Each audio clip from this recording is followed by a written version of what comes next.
দেশের সকল শ্রেণী পেশার মানুষের অধিকার প্রতিষ্ঠার জন্য আমরা সংগ্রাম চালিয়ে যাব। আমজনতা দলের ৩টি মূল নীতির হচ্ছে সার্বভৌমত্ব, স্বনির্ভরতা ও সুশাসন।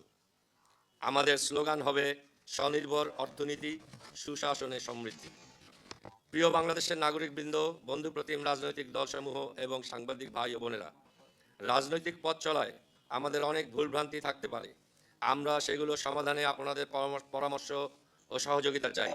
দোয়া করবেন যেন আমজনতার দলকে সাথে নিয়ে আমরা আগ্রাসন বিরোধী লড়াইয়ে মাধ্যমে বাংলাদেশকে একটি স্বনির্ভর রাষ্ট্রে পরিণত করতে পারি। গণ অধিকার পরিষদের যে শিকড় ছাত্র অধিকার পরিষদ, ওই সংগঠনটি আমি উদ্যোক্তা ছিলাম। এটার নামকরণ আমি স্মরণ করতে চাই মিনা আলামিন, সুমন কবির, আরিফ ভাই সহ আরও বড় ভাইরা ছিলেন।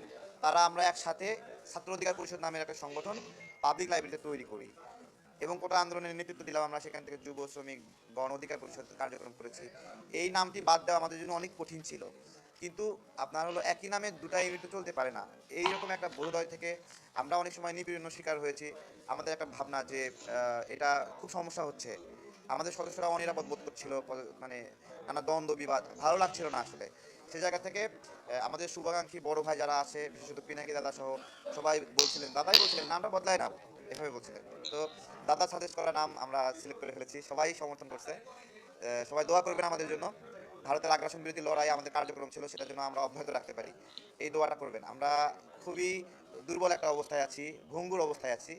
এই অবস্থা থেকে উত্তরণে আপনাদের সাহায্য চাই। আগ্রাসন বিরোধী লড়াইকে শক্তিশালী করার জন্য আপনাদের সহযোগিতা চাই। আপনারা সহযোগিতা করলে আমরা ভালো করতে পারবো এবং আগ্রাসন বিরোধী লড়াই সামনে আগায় যাবে।